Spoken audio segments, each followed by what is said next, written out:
Voter তালিকাৰ বিশেষ পুনৰীক্ষণক কেন্দ্ৰ কৰি ৰাজ্যত অব্যাহত প্ৰতিবাদ।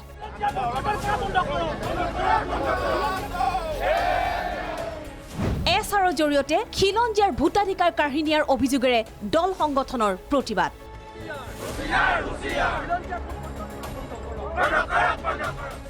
শিৱসাগৰ নিৰ্বাচনী কাৰ্যালয়ৰ সন্মুখত কেইবাটাও সংগঠনৰ বিক্ষোভ। ভোটাৰ তালিকাৰ বিশেষ পুনৰীক্ষণ মানে খিলঞ্জীয়াৰ ভোট কৰ্তন, জীৱিত ব্যক্তিক মৃত ঘোষণা আৰু অনা অসমীয়া পৰিভ্ৰমী ভোটাৰক অন্তৰ্ভুক্তিৰ অভিযোগেৰে অসম ছাত্ৰ যুৱ সন্মিলনী, সদৌ অসম অনুসূচিত জাতি ছাত্ৰ সন্থা, সদৌ অসম কোচ ৰাজবংশী ছাত্ৰ সন্থা আৰু অসমীয়া যুৱ মঞ্চই ৰূপায়ণ কৰে বৃহৎ প্ৰতিবাদী কাৰ্যসূচী।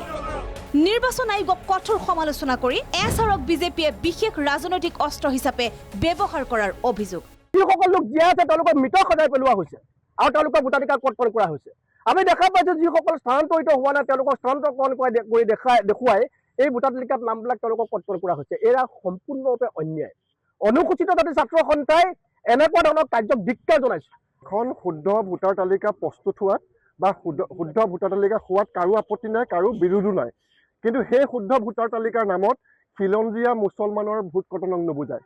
সেই শুদ্ধ ভোটাৰ তালিকাৰ নামত পৰিভ্ৰমী অনা অসমীয়া ভোটাৰক ভোটাৰ তালিকাত অন্তৰ্ভুক্তি নুবুজায়। এছআই মানে বিশেষ সংশোধনী বিজেপিৰ বিশেষ ৰাজনৈতিক অস্ত্ৰত পৰিণত হৈছে।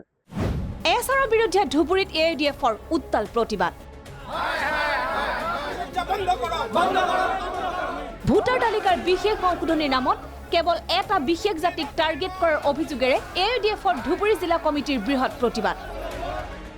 বিধায়ক নজৰুল হক আৰু নিজানুৰ ৰহমানৰ নেতৃত্বত ধুবুৰী জিলা দলীয় কাৰ্যালয়ৰ পৰা ধুবুৰী জিলা আয়ুক্তৰ কাৰ্যালয়লৈ বাহিৰ কৰে প্ৰতিবাদী সমদল। এছআইৰ নামত যে এটা জাতিক টাৰ্গেট কৰি যে ধৰণৰ হাৰাশাস্তি আৰম্ভ কৰিছে, এই হাৰাশাস্তিৰ বিৰুদ্ধে আমি প্ৰতিবাদ সাব্যস্ত কৰি ধুবুৰীৰ আয়ুক্ত ডাঙৰীয়াক এখন মেমৰেণ্ডাম দাখিল কৰিম আৰু এইবিলাক অনতিপলমে বন্ধ কৰিব লাগে। ধুবুৰী ডিষ্ট্ৰিক্টত মানে 26,605 জন ভোটাৰৰ এগেইনষ্টত ফৰ্ম 7 ফিল আপ হৈছে।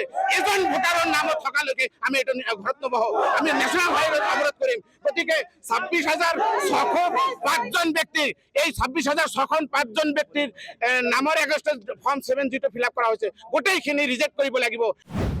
এছআৰৰ বিসংগতিক লৈ বিলাসী পাৰাটো AUDFৰ প্ৰতিবাদ। ভোটাৰ তালিকা পুনৰীক্ষণৰ বিসংগতিক কেন্দ্ৰ কৰি গোৱালপাৰাত ছাত্ৰ মুক্তি সংগ্ৰাম সমিতিৰ বিক্ষোভ। এছআৰৰ নামত দুখীয়া দৰিদ্ৰ লোকক অন্যায় অত্যাচাৰৰ অভিযোগ। বিজেপি চৰকাৰখন পপুলাৰস্বৰূপ চৰকাৰখনে কেৱল আৰু কেৱল এই দুখীয়া দৰিদ্ৰ খাটি খোৱা শ্ৰমজীৱী লোকসকলক কেনেদৰে অন্যায় আৰু অত্যাচাৰ কৰিব পৰা যায়, কেনেদৰে হাৰাশাস্তি কৰিব পৰা যায় তাৰ পণ লৈ এই চৰকাৰখন গাদীত বহি আছে। আজি এছআৰৰ নামত দুখীয়া দৰিদ্ৰ লোকসকলক কেনেদৰে হাৰাশাস্তি কৰি আছে, সেইদিনা উচ্ছেদ কৰিলে, উচ্ছেদৰ পিছত এতিয়া এছআৰৰ বিৰুদ্ধে প্ৰতিবাদ কৰি আটক ধুবুৰী জিলা কৃষক মুক্তি সংগ্ৰাম সমিতিৰ সভাপতি নাজিমুল হক। প্ৰতিবাদৰ সময়ত চাপৰ চক্ৰ বিষয়াৰ কাৰ্যালয়ত সৃষ্টি হৈছিল উত্তপ্ত পৰিস্থিতিৰ। আনহাতে এছআৰ প্ৰসংগই ৰাজ্যৰ ৰাজনীতিত জোকাৰণি সৃষ্টি কৰাৰ সময়তে যোৰাবাটত সংঘটিত আজব কাণ্ড। BLOৰ ছুপাৰভাইজাৰলৈ আহিল নিৰ্বাচন আয়োগৰ জাননী। হস্তিনাপুৰ প্ৰাথমিক বিদ্যালয়ৰ প্ৰধান শিক্ষক তথা BLOৰ ছুপাৰভাইজাৰ জয়নাল আবেদিন আৰু 15 জন লোকলৈ আহিছে জাননী। ইতিমধ্যে BLO জয়নাল আবেদিনে এই বিষয়ে অৱগত কৰিছে নিৰ্বাচন আয়োগক। যোৱা 22 তাৰিখে আমাৰ এই গাঁৱৰ ওচৰৰ 8 মাইল নিবাসী